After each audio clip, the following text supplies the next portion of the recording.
In 1745, a mysterious man, about 45, was arrested in London, charged with spying against the crown. He called himself the Count of Saint Germain, and for the next several centuries, this man was present at every significant event in the world. Oddly, he's always recorded as being about the same age of 45, never seeming to age. Now, some speculate he walked alongside Christ during the crucifixion. Some maintains he still walks here today. He has many labels, which include the original vampire, or the name Cartophilus, but for most commonly simply the Wandering Jew. Tonight we share his story, an ancient one, with all of you. From a child born into this world, we are taught what to believe. Closed-minded we become, fearful to be deceived. Still we desire to know what lies beyond that locked door. The art of the storyteller, conjuring tales of legend and lore. History hidden, lost knowledge, things forgotten and the unknown. These are the things that direct us and will set the tone. Welcome, friends, to another episode of Nightmares on the Lost Highway.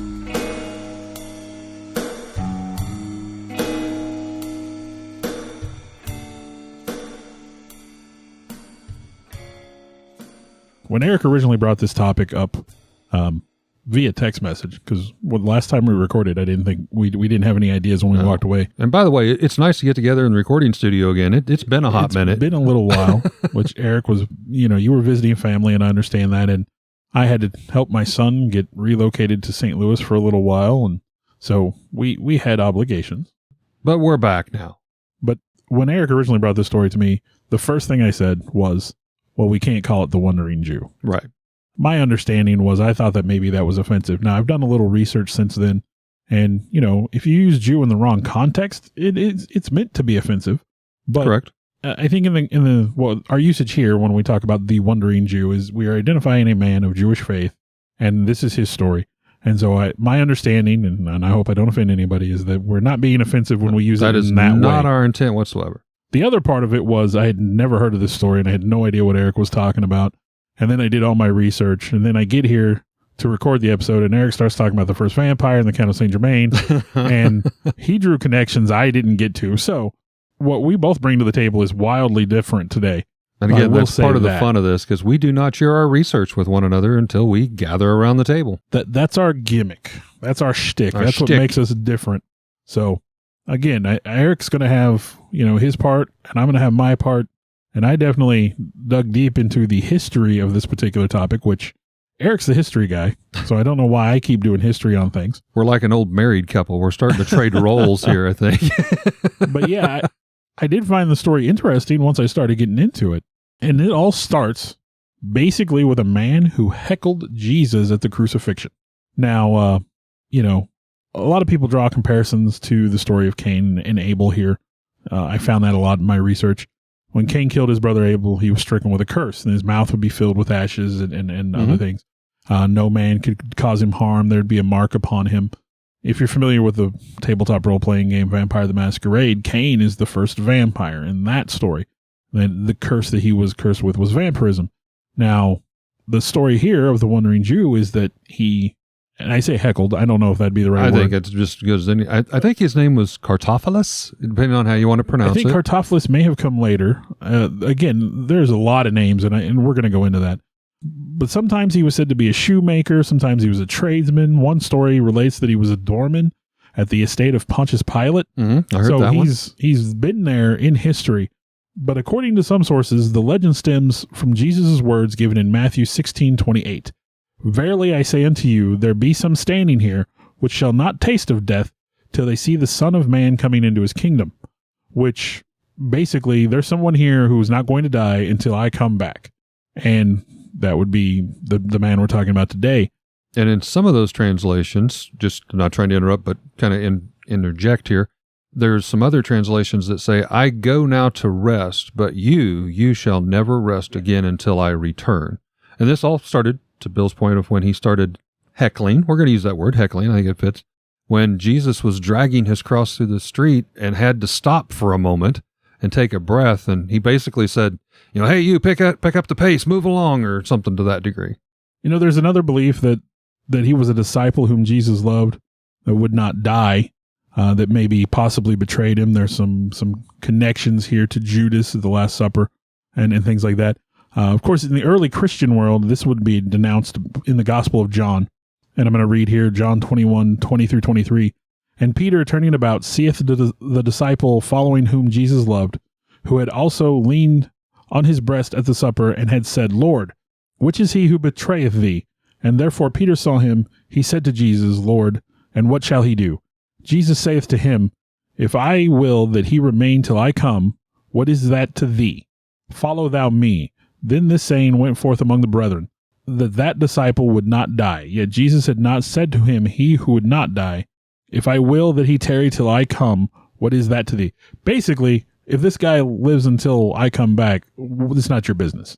And this quote seems to be in reference to Judas, who, would betray Jesus. And so either way, it would be, correct me if I'm wrong, a curse that Jesus bestows upon this man. Curse, for me, feels like the wrong word to use. It seems a little dirty. It doesn't seem very Christian. But in the Bible, there were several curses. Yes. Well, there's a lot of things in the Bible that were pretty bad. The plagues. Yeah. And yeah. Another story does relate that there was a guard of the high priest who slapped Jesus. That's apparently in John 18. But apparently that servant, he's also referenced later where he's punished for that. So he's probably not the same person who struck Jesus. But again, we get into names. I think one of the earliest names given to this character was Malchus. Is one of the many names that was given to the wonder in later legends. Well, I'm going to go back just a little to kind of set this precedence. Of course, this is the time of the crucifixion of Jesus Christ. Another key player here was Pilate. He was the governor of Judea at the time of the death of Christ. And in one of the stories, as Bill mentions, Cartophilus is said to have been like a gatekeeper, a doorkeeper for Pilate during this time frame.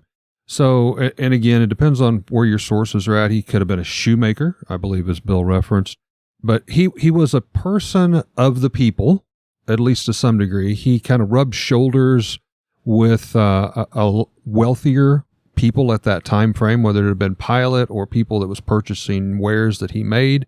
But again, going back to Pilate was in a very tough situation at this time because basically Caesar, who Pilate worked for, he was kind of the middleman. They were getting a lot of complaints about this Jesus character that showed up. It's like, we don't like this guy. He's coming in, he's spreading a bunch of rumors, and we need to get rid of him. It goes along with something I've heard lately, and I've been hearing it a little bit over the years, but it's sort of this expression that every time someone comes to earth or walks among mankind and talks about how we should love one another and not kill each other, we kill that person. Yes. Well, Pilate defended Jesus on multiple occasions. They were saying, you need to basically get rid of this guy. So he called him in, he interviewed him, he talked to him one-on-one. He found that he had done nothing against the law, nothing wrong. So again, that kind of filtered back up to Caesar. Caesar came back, and the majority of the people were still upset. Pilate brought him in and whipped and lashed Jesus. And he said, okay, there, I've done this. Is that good enough? No, I told you we don't like him. We don't like his kind. Get him out of here. So then at that point, if you're familiar with Christianity and the Bible in particular, that is the point where basically Pilate said, do with him what you wish, but it's not going to be on me. The blood is not going to be on my hands. That weight's not going to be on my shoulder. And obviously, they were so devout to crucify Jesus that they took a known murderer and thief off, set him free just to make a spot for Jesus. And then we have Cartophilus, what name ever you want to use, and he's out here in the street heckling this time frame when Jesus is dragging this big heavy cross that he's going to be crucified on, which by all description sounds like it would have been 8-9 foot tall, huge hewn beams, almost reminiscent of like railroad tie size lumber. And Jesus stops for a moment to rest, and here comes the heckler, move along, you're so strong, move, get out of the way. And this is where the potential curse, I'll say, comes in, and Jesus says his words to him, and depend on, again, where you get it from, but I go now to rest, but you shall never rest until I return. Now, from what I understand in my research, Cartopolis, he didn't think a lot about this at the point. The guy, he threw some words back at me, no big deal. But then it sounds like probably a decade or so in, he starts noticing he's not aging. The people around him are. Flash forward a few more decades, and he starts seeing his loved ones, his family members dying. And, I'll try to put myself in his position. We all talk about immortality, and he might have felt, hey, this is really cool. I've got the power of immortality. But anybody that grew up in the 80s, that watched the movie Highlander with Queen and their song, Who Wants to Live Forever? It would be a curse. It would be an absolute curse. Outlive anyone you ever knew. And okay, to draw a weird comparison, but you hear about these guys in their 40s and 50s and they're going through their midlife crisis. They pick up an 18, 19-year-old girl or some college girl. It's legal, but it's weird. Let's be honest. Yeah. But I've always wondered, like I've seen situations where that was a case. There's actually, I know of a couple where the guy is about 50 something years old and the woman's like 20. And it's like, you're going to have to be the daughter. What do you have in common? Yeah. What would you talk about? What could you possibly have in common? Even with that kind of age difference, if you're 50, 60 years old, you grew up in a time before like digital media and, your records and 8-tracks and things like that. And then you're dating someone who doesn't understand a world pre-internet. Like there's not enough in common. And now extend that out and it's like, oh, I was at the crucifixion, like what do you have in common with anybody after a certain amount of time? But I mean, yeah, it would definitely be a curse, maybe not having the wisdom yet. You might think first that, wow, this is a gift. Now, what can I possibly do? And you could attain, let's face it, knowledge and wisdom that no one else could. And that's where this story is going to take us, because if you are an immortal, living back in the days of Christ and coming forward to even present day, where there are still sightings of this man, you could have worked alongside greats, Da Vinci, artists, musicians, anywhere, and you could have firsthand accounts and information that would just awe-inspiring. But the lore says that approximately 300 years after Jesus spoke those words to him there in the street, he fully got the understanding of the curse, and that he was meant to roam the earth essentially forever, or until Jesus come back. Now, it said at this point, Cartopolis sought out a Christian monk where he begged for answers, and some say tried to repent and start to seek forgiveness. The story would definitely not end there, but according to that lore, Cartopolis stayed there in this monastery, which is very vague, but somewhere in that vicinity, for 1,000 years, and repented. He studied the ways of Christianity, the teachings of Christ, and appears that tried to reinvent himself, ask for forgiveness, and try to make something of this curse. Okay, so in that time frame then, I have here that in the late 6th, early 7th century, there was a monk named Johannes Moskos, and he recorded an early version of this, what he called a Malchian figure, which at that point in time, I believe they were saying that the guy's name was Malchus. Okay. Again, many names float around here. Yeah, we're going to use a lot of different names for him, but we'll always we will at least make an effort to say, okay, this is another name for. So I think the name that we're agreeing on is Cartopolis. So this Malchus would be the same. In his writings, which were entitled the Limonarion, Moskos tells the story of meeting a monk named Isidore. And Isidore had allegedly met this a Malchus type figure, or who we are calling Cartopolis, and who had allegedly struck Christ and was punished to wander in the world forever in suffering and lament. And I'm going to quote here from the writings, and this is a translation. I'm sure the original is probably lost to time. But that monk said, "I saw an Ethiopian clad in rags who said to me, 'You and I are condemned to the same punishment.' And I said to him, 'Who are you?' And the Ethiopian who had appeared to me replied, 'I am he who struck on the cheek the creator of the universe, our Lord Jesus Christ, at the time of the Passion. That is why,' said Isidore, 'I cannot stop weeping.'" So you have this account, like I said, this would have been in the 500s and 600s AD of someone who had, he met a man who claimed to have struck Jesus. And again, there's a couple of different versions. One version says he struck Jesus. Another version is that he simply kind of harried him along on his path. And again, you got to ask yourself, I mean, how many people at that precise time frame would have been around to heckle, slap, do something to Christ that he would have cursed? I mean, come on. It's so we're going to assume that is the same person. There's another written record in 1223 that has the very long title, and bear with me, I think this is, it looks like Italian maybe to me. The Ignoti Monachi Cisterciensis es Mariae de Ferraria Chronica et Ricarde de Sancto Germano Chronica Priora. I am so glad you got that, Bill, and I didn't. I rolled right through that a lot better than I thought it rolled right off the tongue. But this contains one of the first written accounts of the Wanderer, barring the one above. And in an entry for the year 1223, he described the story of the pilgrims who met a certain Jew in Armenia who had berated Jesus on his way to being crucified, and who was then doomed to live until the second coming. Now, their story says that every 100 years, his age resets to that of 30, so he sort of rejuvenates.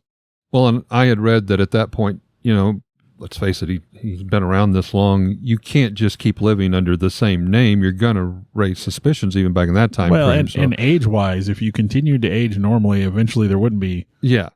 What is it? At 900 years, you become Yoda, right? So you got to reinvent yourself, rebirth yourself, whatever you want to call it.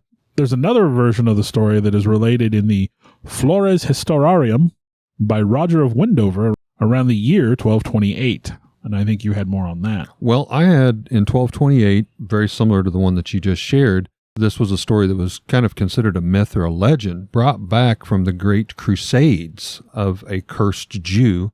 All this stuff prior, that this was just myth and legends that the Crusaders brought back. But then in 1228, I found an Armenian bishop, I believe that Bill had kind of even mentioned, recorded in his literary works that he had sat down and had dinner with a man who claimed straight out to be, and he used the name Cartophilus. He said he spoke to the Armenian bishop of history so realistically and accurate that as if he was there.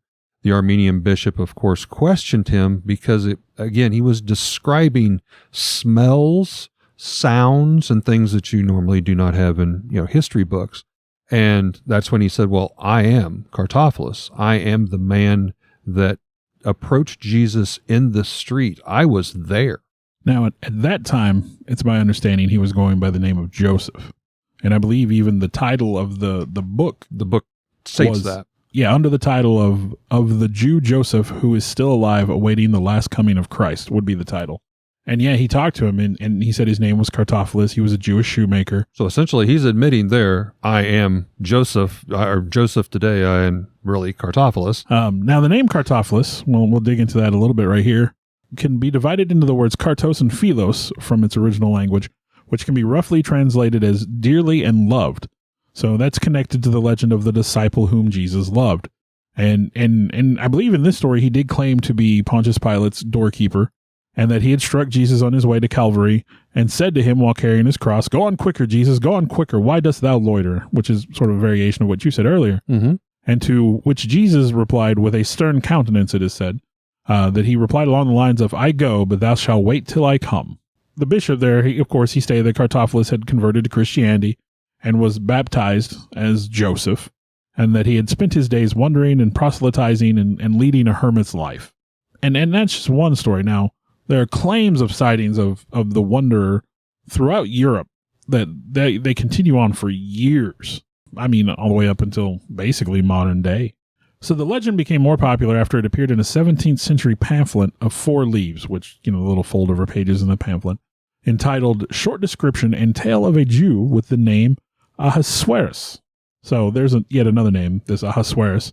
Again, I think we're going to go back to Cartophilus for most of this. So these names were not probably the ones used at the time, but for the simplicity and for continuity's sake, we're going to keep using Cartophilus. But contained in that particular pamphlet was the story of Paul de Eitzen, a theologian and Catholic bishop, who, while attending church in Hamburg in 1547, Paul noticed a man listening to the sermon and bowing with low, great humility at each mention of Jesus, and described him as of tall stature with bare feet and long hair falling to his shoulders. So after the service, de Eitzen approaches him, and the man tells him his name is Ahasuerus, He was a shoemaker by trade, so we have the shoemaker trade there. And he lived in Jerusalem at the time of the crucifixion. And he had stood in his doorway as Jesus passed by carrying the cross, and that he had mockingly told Jesus to hurry up and walk faster, whereupon Jesus said to him, I will stop here and rest, but you will keep walking until the last judgment. And in the millennium and a half since then, Ahasuerus said he had wandered the world without dying, waiting for Jesus to come again. And Deitzen described Ahasuerus as follows, quote, quiet and reserved, he rarely talked except to answer questions put to him. When he was invited to a meal, he ate little and soberly. He was always in a hurry and never stayed in one place long. He was offered money, but he never accepted more than 2 groats, which he immediately gave to the poor, saying that God looked after him, that he had repented of his sin, and that God had pardoned him because it was committed in ignorance. He was never seen to laugh or smile. He could not bear to hear anyone blaspheme or swear by God's passion. At such times he grew angry and morose. And because of this pamphlet, this legend quickly spread throughout Germany and Europe. There were 8 different versions of the pamphlet appearing in 1602 alone, another 40 altogether before the end of the 18th century. There were 8 editions in Dutch and Flemish, and the story, grew and spread into France and England. It was translated into Danish and Swedish. So this is really the first time that, I won't say it was in print, but was in print that was shared. And shared, yes. Publicized. But apparently the pamphlets borrowed parts of their description of the Wanderer from reports of a traveling preacher named Jurgen. Again, the description kind of varies, the names vary, but all these stories are Cartophilus, this guy who struck Jesus, heckled Jesus on his way to the crucifixion. Now, along that same time frame in my research, I found the first mentions of some of these people who had come across Cartophilus, the wandering Jew, and they were stating that he was a very frail old man. You described him as a tall nature, skinny, didn't eat much. Yeah. But they described that in every motion, he would cry out in agony and pain. I'm assuming because of arthritis and the dude's 1,200 plus years old at this point. Well, again, if he reverts to that 30 age, so maybe this was at the tail end of... So how old, quote unquote, does he get before his age resets? Yeah. And then I did also find mention here that it became a little bit more difficult to track down, we'll say, old Cartophilus, because I found here that every generation, now that could be any number of years. Bill had said maybe 40 some years. I'm going to say a generation of 50 to 60 years, he would seek out a monastery and ask to be baptized, and upon his rebirth would take on a new name, a new life under this new persona. And then at some point in time, we're going to bring in the next name, Count of Saint Germain. Well, speaking of names, I have a list here of names that have reportedly been given to the Wanderer over the years. And that includes Mattathias, Budadeus, and Isaac Liquidum. The name Paul Moraine has been incorrectly attributed to the Wanderer by a 1911 Encyclopedia Britannica article. That is actually an anglicized version of the name Giovanni Paolo Marana, which was the alleged author of a writing known as the Letters Writ by a Turkish Spy. The name given to the Wanderer in the spy's letters is Mecob Ader. The name Budadeus, Budadeo in Italian, Budadeu in French, most likely has its origin in the combination of vulgar Latin of battere, to beat or strike, with the word of God, Deus. Sometimes the name is misinterpreted as Vodadeo, which would mean devoted to God. Where German or Russian are spoke, emphasis has been given to the character and his punishment, and in those places he's known as Ewiger Jude, or Vecni Zid, or the Eternal Jew. In French and other Romance languages, the usage has been to refer to his wanderings, as in Les Juifs Errants in French, Juidio Errante in Spanish, or Le Hebreo Errante in Italian. This has also been followed in English from the Middle Ages as the Wandering Jew. In Finnish, he is known as Jerusalemen Sutari, shoemaker of Jerusalem. In Hungarian, he is Bolyongzo Zido, the Wandering Jew, with a connotation of aimlessness. Now, as early as the 17th century, the name Ahasver has been given, apparently adapted from Ahasuerus, Xerxes, the Persian king, who was not Jewish and whose name was used often as an example of a fool amongst the Jewish people of the time. The name may have been chosen because the book of Esther described the Jewish people as a persecuted people scattered across the province of Ahasuerus' empire. So, a list of eyewitness sightings of the Wandering Jew, and I'm just going to read some locations and some date here, but they include, of course, the crucifixion, Hamburg in 1542 and 1547, Spain in 1575, Vienna 1599, Lubeck in 1601, Prague 1602, Lubeck 1603, Bavaria 1604, Ypres in 1623, Brussels in 1640, Leipzig 1642, Paris 1644, Stamford 1658, Astrakhan 1672. I'm not sure how this is related, but Frankenstein in 1676, Munich in 1721, Altbach 1766, Brussels 1774, and Newcastle in 1790. This guy's getting around. The last mentioned appearance is in Hart's Corners, New Jersey, in America in 1868, where he reportedly visited a Mormon named O'Grady, according to the Desert News, September 23rd, 1868. All right. Well, I'm going to go back and kind of fill in some of these, elaborate on some that Bill had mentioned. I found a few stories that in all my research, there was enough here of mention that I wanted to get a little detail.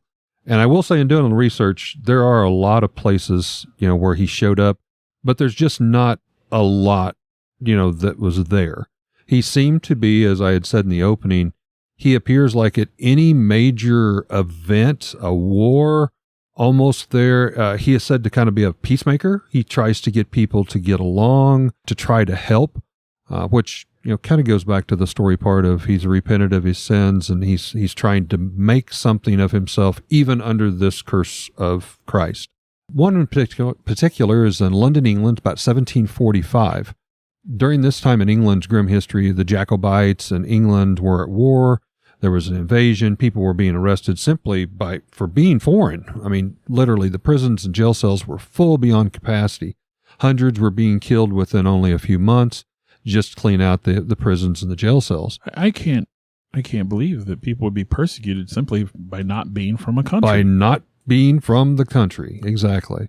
But now when this strange man was brought in for questioning, the Count's captors were astonished to learn that... Now you're saying the Count, are you attributing him to the Count of Saint Germain at this point? Good point, yes. So let's. I'm identifying him moving forward, at least on my stories now, as he is going by the Count of Saint Germain. Now, for a little detail, I have previously heard of the Count of Saint Germain. I did not find this equivalency, so I don't have a lot of detail on this. But apparently the Count of Saint Germain is another immortal figure that, again, like Eric said, has been sort of present throughout history at all these major historical events. Yes. So just to say that these figures have a similar story, and I did not see it as coming together, at least not in the research I did, but apparently you found that connection. On my side, I truly believe Saint Germain was Cartophilus, just reinvented. To each their own. But yes, for clarification, everything that I'm going to talk about is basically he is now going by the name the Count of Saint Germain. So basically, prison cells are full. They're killing people left and right because the jails are so full just by being foreign. But when this gentleman, the strange man, was brought in, the Count's captors were astonished to learn that he was fluent in every European language, other languages from all around the world. Still, he would not tell them his age, and he would not tell them where he was born. His accents seemed to vary to such degree that even the most literate scholars of the time could not determine his origin. There was one gentleman, Horace Walpole. Now, that was the prime minister's son. He records in his journals the man calling himself the Count of Saint Germain could sing and compose and play most any instrument so well that it would bring tears to the eyes of the most heartened that would listen. He believed he must certainly be some traveled and educated musician of great stature, but none recognized him, and no one knew anything about him. Even more unbelievable was this man's ability to speak of history, almost like it was from an eyewitness first-hand account, with details unknown or uncommonly known. When he was asked how he knew such details, he would smile and say simply, "I was there." This obviously brought up a lot of speculation, a lot of ridicule, and beliefs that he was a charlatan, so that the most knowledgeable and well-educated men of the area were brought in to interview the Count, trying to trip him up, basically, if you will, in his storytelling. But they could not. Even when they left to review books and little-known writings to clarify things that they thought he said wrong, they would be proven that he was telling the truth. Now, St. Germain's jailers found him quite odd, but yet interesting. He could not go anywhere without attracting a loyal following. It is said that outside of his jail cells, even the prison guards would just kind of lean up against the walls. Other prisoners would listen intently to his storytelling, almost as if they were charmed by his tongue. Now, within the year, without question, the Count of St. Germain was released from prison just to go free. When the Prince of Wales heard the story of St. Germain, he was enamored and immediately sent for him, wanting to do some more research on this strange man that popped up in history. However, even the prince and his stretch could not find St. Germain. He had once again vanished as mysteriously as he had appeared. Jump forward to France, mid to late 1700s.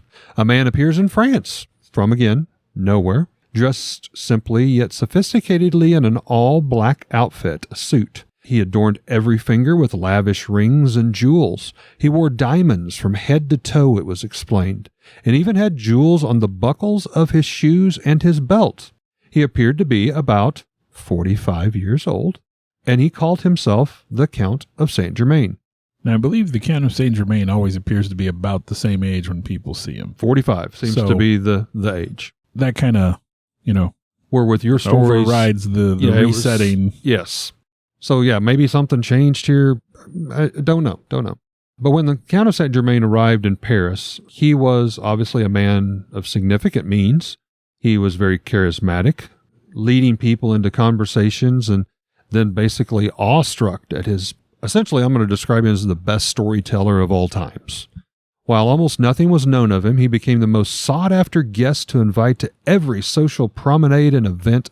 Not only would he entertain your social gathering with stories, but he played the piano, recited poetry, and is said to have played the violin so magnificently that often the ladies would pass out and the men, the hardened men, would cry to tears and drop to their knees from hearing his music.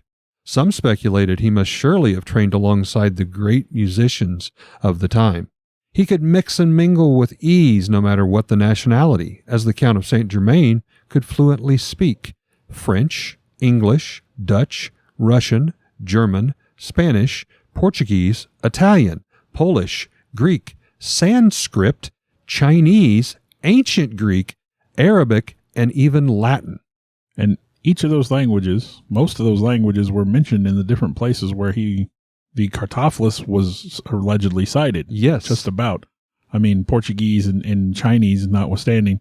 So, again, these were places where he was supposedly cited. And anytime he was questioned, his answer was, "I was there." He seemed well educated to speak on any subject of the music, the arts, politics, science, philosophy, but he aspired to one above all, and that is history.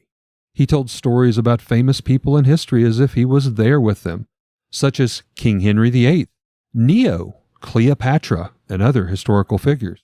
Often, he already touched upon, he would be asked, "How do you know these things?"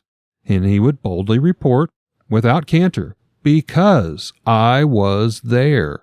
He at this time could even boast that he knew Jesus Christ himself and that he had spoken to him on a few occasions.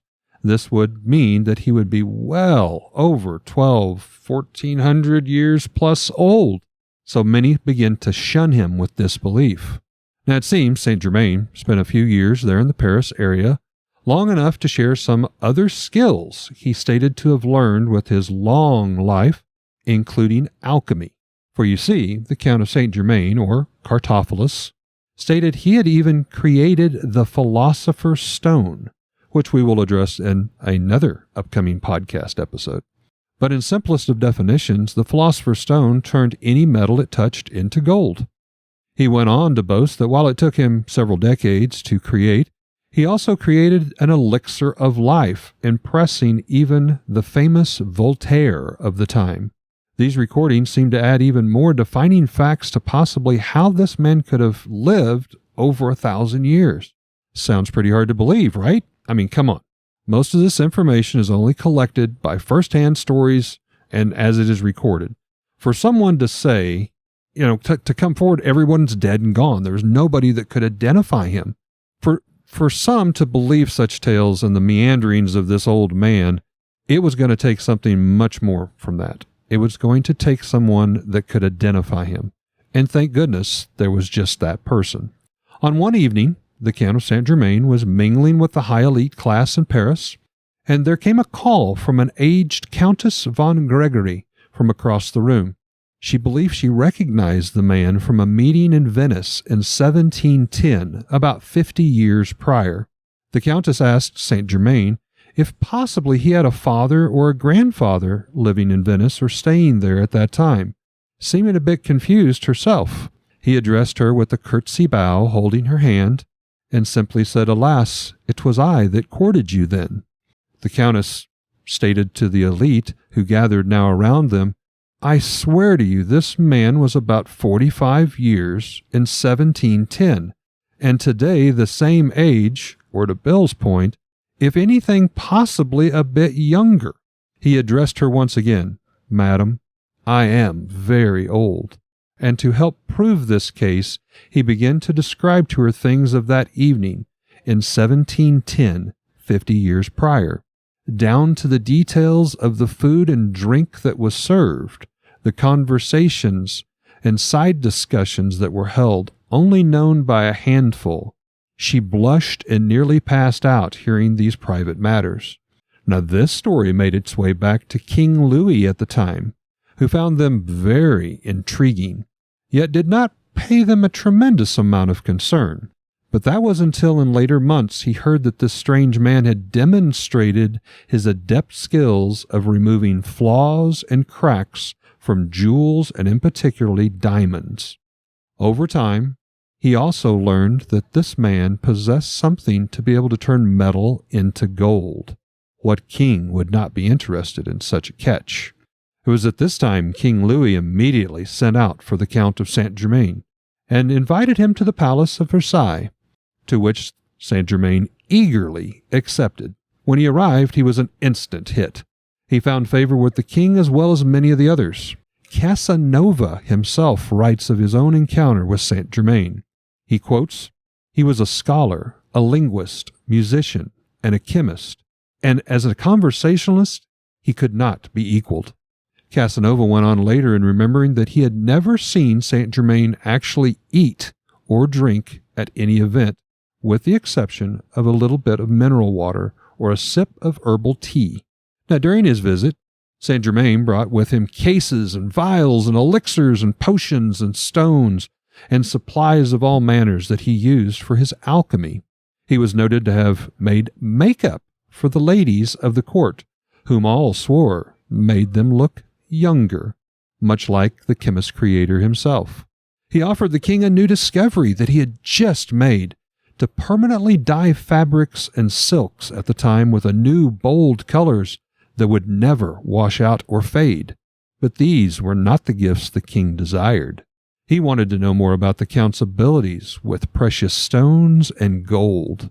The count explained to the king he had spent the last 5 years prior to staying with that of the Shah of Persia, where he was shared sacred knowledge and teachings to mend gemstones, removing fractures, cracks, and blemishes, as well as melting down small gemstones together to make one larger gemstone, or even growing gems from scratch, which we all know today is commonly done.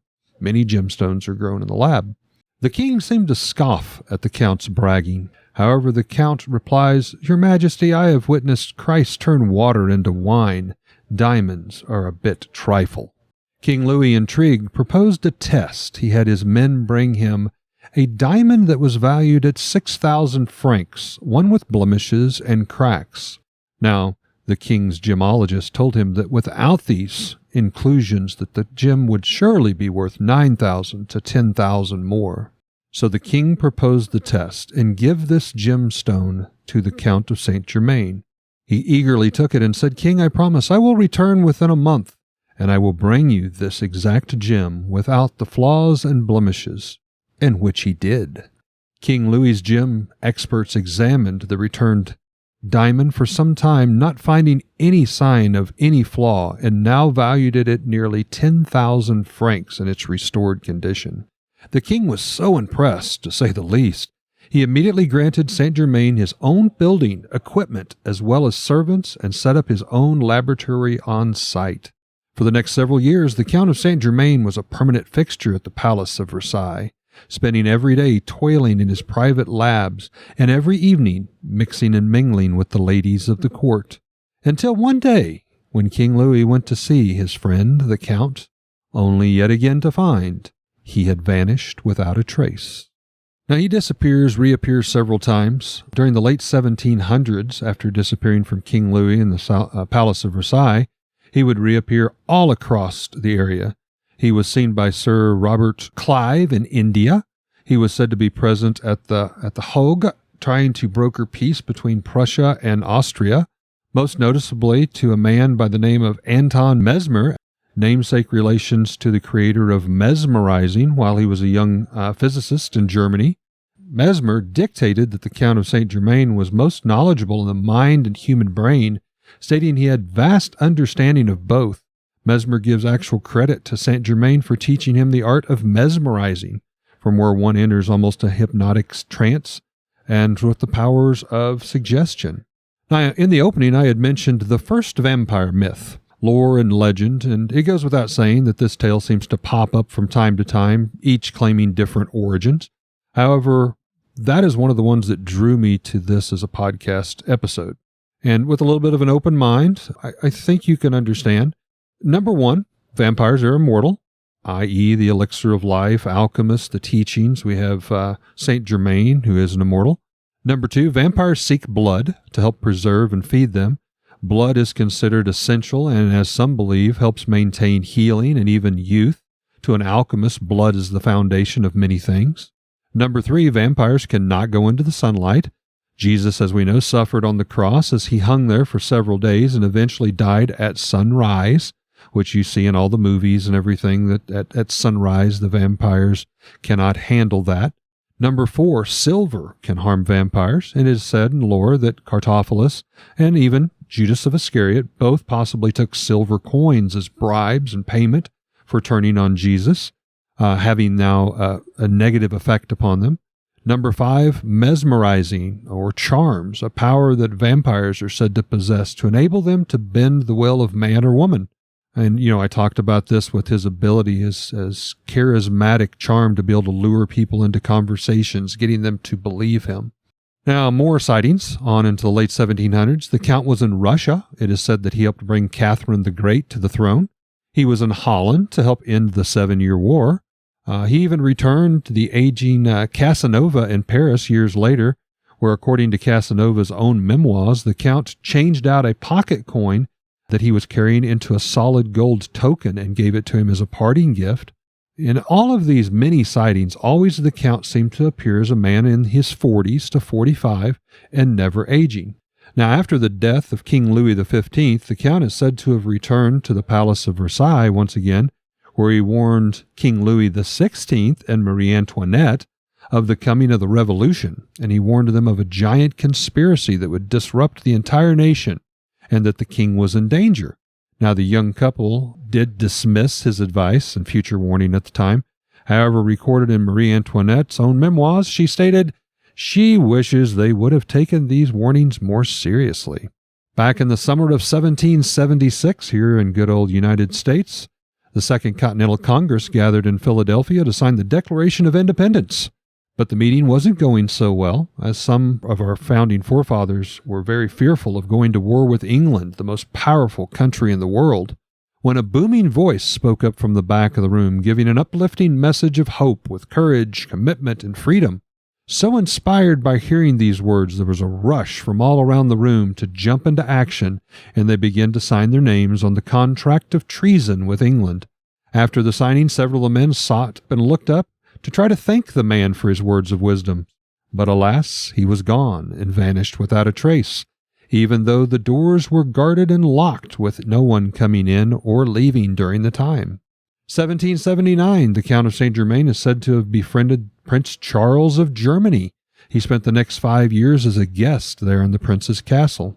February 22nd, 1784 is a death of Saint Germain, where it says he dies of pneumonia and was laid to rest at a local cemetery. His funeral services were said to be attended by many, all of them affected by the life in some way that the man had now finally passed away. However, in 1785, about 1 year, the Count of Saint Germain was said to have been spotted with Anton Mesmer of Germany later that year, and also at the French Freemasons had chosen as their representative none other than, you guessed it, the Count of Saint Germain. He was seen at the scene of the taking of Bastille in 1789, again in October 16th, 1793, at the death sentence of Marie Antoinette. The list goes on and on. In 1914, the Count is recorded to have been captured by 2 Bavarian soldiers during World War I.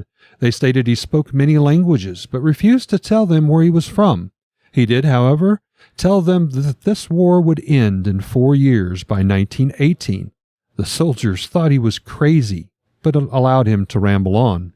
He then went on to warn them that while World War I would close, there would be a tyrant from the lower classes that would rise up beneath an ancient symbol and lead Germany into another global war in 1939.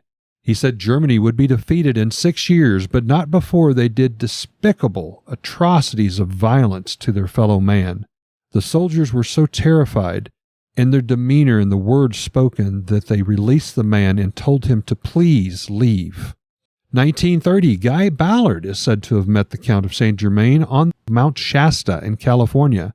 Ballard reported Saint Germain was one of what he known as the Masters or the Old Masters, which he declared was descendants of Jesus Christ. These were also believed to be people from heaven or spirits from heaven, possibly even aliens or extraterrestrial godlike beings that come down to share knowledge with mankind in hopes to make this world a better place. Now, Guy Ballard was so taken by meeting Saint Germain, he actually started his own religion based around his teachings, and at one time this boasted over 1 million followers, still active today. So judging by the audience that we have, there's a good chance you may have even seen the Count of Saint Germain, or at least according to podcast Astonishing Legends I used to listen to. Now, Astonishing Legends does really deep dives on particular topics. They'll do multiple hour-long episodes about one specific topic, and they did cover the Count of Saint Germain in an episode. And that was my first exposure to the story. What they noted was that a lot of people have pointed out that in paintings of the Count, the alleged Count, he bore a striking resemblance to comedian and actor Kevin Pollak, which, if you're not familiar, he was in Willow. He played one of the brownies. He was also the only brownie that came back for the Willow TV series, the short-lived. I think there was only a handful of episodes. You might have also seen him in A Few Good Men, The Usual Suspects, Grumpy Old Men. And he appears from time to time on the Comedy Central show Drunk History. And if you haven't watched that, I do recommend it. That is hilarious. Very, very funny. But apparently he bears a striking resemblance to the Count of Saint Germain in paintings, so much so that they were actually able to get him to come on an episode where he denied, of course, being the Count of Saint Germain. If he were immortal, you wouldn't want to admit to it. But it was hey, kinda, yeah, that's me. And again, he's a comedian, so keep in mind, his response was sort of humorous. Sort of implying by the end of the interview that, maybe they even convinced him he might be the Count of Saint Germain. So if you want to know what he looks like, there's a good there's a good indicator of what he would have looked like. So was Kevin Pollak the Count of Saint Germain, or Cartophilus, or this historical, immortal? I mean, I guess if you see a very young Kevin Pollak in the next 100 years, yes, could be. So there are so many other sightings before and after, usually just little tidbits in history, documentation. But we're left with these questions. Number 1, was the Count of Saint Germain a real person? I have to say unequivocally, yes, absolutely. There are too many documented accounts for a Count of Saint Germain not existing. Number 2, was the Count of Saint Germain immortal? Well, that one we're going to leave up to you, our listeners. Is it time for headlines, Eric? It is time for headlines, Bill.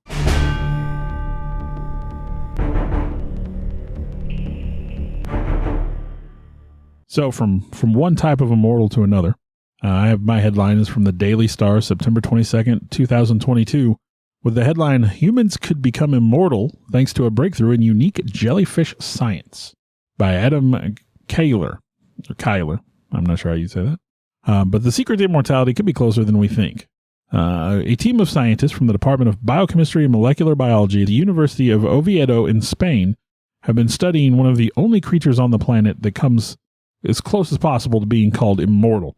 And this is the jellyfish known as Turritopsis dohrnii, which has the ability to switch from adult back to larval stage.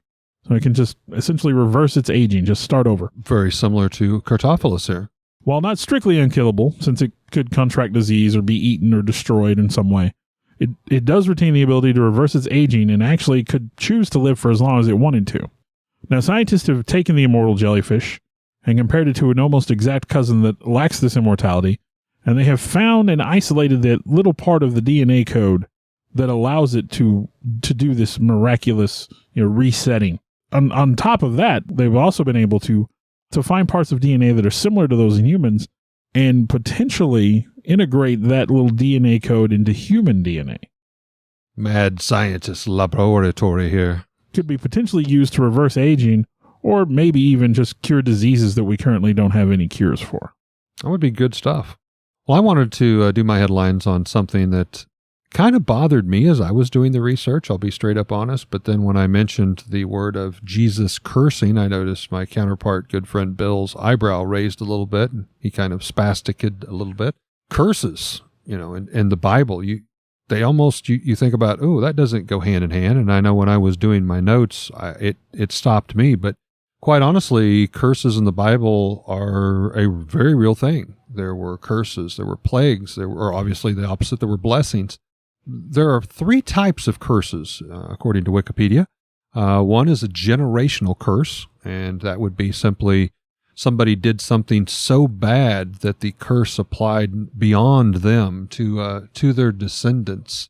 Number 2 is a caste curse, which is, the one initiated by possibly a witch or a witch doctor or some type of something that you were at a place you weren't supposed to be in. Something was cast upon you.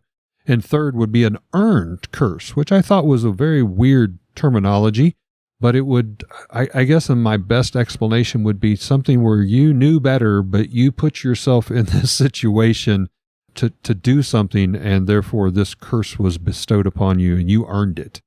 In the religions of Christianity, God has often blessed or cursed people, tribes, entire regions, or areas. And I think the most notable curses of the Bible would be the plagues cast upon Egypt back in the book of Exodus. Of course, the first of those 10 was water to blood.